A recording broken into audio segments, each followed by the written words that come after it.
என்ன சவுண்ட்? அச்சச்சோ இன்னைக்கு ரொம்ப லேட் ஆச்சே, வந்தா வேற கத்துவாரே. ஏய் என்ன இன்னும் சமைக்கலையா? இதோ இப்ப முடிஞ்சிருங்க. என்ன சத்தி விளையாடுறியா? நேத்தே நான் நேரமா போகணும்னு சொன்னல, என்ன பண்ணுவியோ தெரியாது. நான் குளிச்சுட்டு வரங்காட்டி ரெடி பண்ணி வை. இவரு வேற கொஞ்சம் தூங்கிட்டேன், இதுக்கு இப்படியா? குளிச்சுட்டு வரதுக்காட்டி எப்படி ரெடி பண்றது? கீழே போனா பாத்து பாப்பு, கீழே விழுந்துறாத. என்னம்மா பண்ற? புளிக்கு பேன் பாத்துட்டு இருக்க, நீயும் வரியா? இவன் வேற நேரங்களும் தெரியாம போடா. என்னையே நோஸ் கட் பண்றல, இருக்கட்டும். கடைக்கு போயிட்டு வந்தாலே இவ்வளவு நேரம் ஆயிடுது.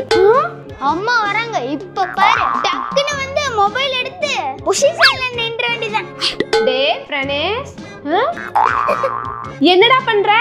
மொபைல்ல வீடியோ பார்க்கறேன். அதுக்கு எதுக்குடா இப்படி எட்டிட்டு பாக்குற? நம்ம மேல ஃபர்ஸ்ட் ஃப்ளோர்ல தான இருக்கோம். நான் பாக்குற அந்த வீடியோ கீழ கிரவுண்ட் ஃப்ளோர்ல தான எடுத்திருக்காங்க. அப்ப ஃபர்ஸ்ட் ஃப்ளோர்ல இருந்து இப்படி எட்டி பார்த்தா தான தெரியும். மைசன், என்னையமா நோஸ் கட் பண்றேன்? மைசன்